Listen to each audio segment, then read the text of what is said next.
बहुत समय पहले की बात है। एक छोटे से गांव में एक लड़का रहता था जिसका नाम रामू था। रामू बहुत ही अच्छा और दयालु लड़का था। वह हमेशा अपने गांव के लोगों की मदद करता और उनकी भलाई के लिए काम करता। रामू को संगीत का बहुत शौक था, खासकर बांसुरी बजाने का।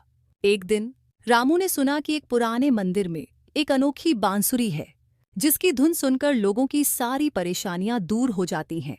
रामू ने सोचा कि उसे उस अनोखी बांसुरी की खोज करनी चाहिए। वह अपने माता पिता से अनुमति लेकर मंदिर की ओर चल पड़ा। रामू ने मंदिर पहुंचकर वहां के पुजारी से बात की। पुजारी ने बताया कि यह बांसुरी बहुत ही खास है, लेकिन इसे पाने के लिए रामू को कई परीक्षाओं से गुजरना होगा। रामू ने बिना किसी संकोच के परीक्षाओं का सामना करने का निश्चय किया। पहली परीक्षा थी साहस की। रामू को एक अंधेरी गुफा में जाना था और वहां से एक चमकता हुआ पत्थर लाना था। रामू ने बिना डर के गुफा में कदम रखा। गुफा में कई खतरनाक जानवर थे, लेकिन रामू ने अपनी हिम्मत से उन सभी का सामना किया और चमकता हुआ पत्थर लेकर लौट आया। गुफा के अंदर रामू को कई तरह के डरावने जानवर मिले। वहां पर एक बड़ा सांप था जो गुफा की रक्षा कर रहा था। रामू ने अपनी हिम्मत और बुद्धिमानी का प्रयोग करते हुए सांप से बचकर पत्थर तक पहुंचा। उसने पत्थर उठाया और धीरे धीरे बाहर निकल आया। इस यात्रा ने रामू को और भी साहसी और बहादुर बना दिया। दूसरी परीक्षा थी धैर्य की। रामू को एक तेज बहती नदी को पार करना था जिसमें कई बड़े बड़े पत्थर थे। रामू ने अपनी समझदारी से उन पत्थरों का उपयोग करके नदी पार की। उसकी धैर्य और संयम से पुजारी बहुत प्रभावित हुए। नदी के बहाव ने रामू को मुश्किल में डाल दिया, लेकिन उसने हिम्मत नहीं हारी। उसने बड़ी सावधानी से पत्थरों के बीच रास्ता बनाया और आखिरकार नदी पार कर ली।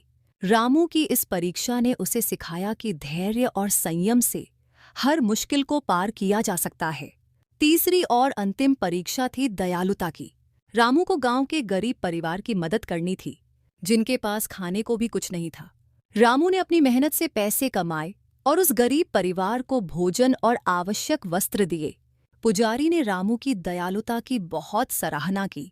रामू ने अपनी बचत से गरीब परिवार के लिए अनाज, कपड़े और अन्य आवश्यक वस्त्र खरीदे।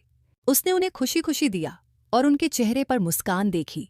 इस परीक्षा ने रामू को सिखाया कि दयालुता और उदारता से हम दूसरों की जीवन में खुशी ला सकते हैं। रामू ने अपनी तीनों परीक्षाएं पूरी कर लीं और पुजारी ने उसे अनोखी बांसुरी दी। रामू ने जब बांसुरी बजाई तो उसकी मधुर धुन सुनकर पूरे गांव की परेशानियां दूर हो गईं और सभी लोग खुश हो गए। बांसुरी की मधुर धुन ने गांव के सभी लोगों को प्रसन्न कर दिया। उसकी धुन से लोगों के मन की सारी चिंताएं और दुख दूर हो गए। रामू ने देखा कि बांसुरी की जादुई धुन से गांव में शांति और खुशी फैल गई है। रामू की मेहनत, धैर्य और दयालुता से गांव में फिर से खुशी और शांति लौट आई। सभी गांव वाले रामू की तारीफ करने लगे और उसकी समझदारी की मिसाल देने लगे। रामू की अनोखी बांसुरी की धुन से गांव में हमेशा खुशी का माहौल बना रहता। रामू ने अपनी अनोखी बांसुरी की धुन से गांव में कई बदलाव लाए। गांव के लोग अब अधिक मेहनती और सहयोगी बन गए थे। वे अपने काम में और भी जोश और उत्साह से लग गए थे।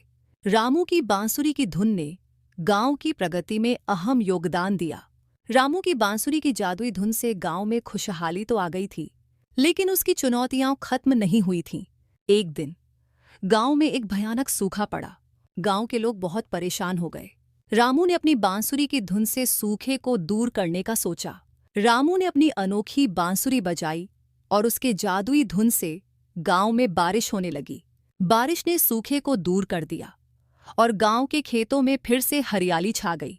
गांव के लोग रामू की इस मदद से बहुत खुश हुए और उसकी और भी प्रशंसा करने लगे। रामू ने अपनी परीक्षाओं और चुनौतियों से बहुत कुछ सीखा।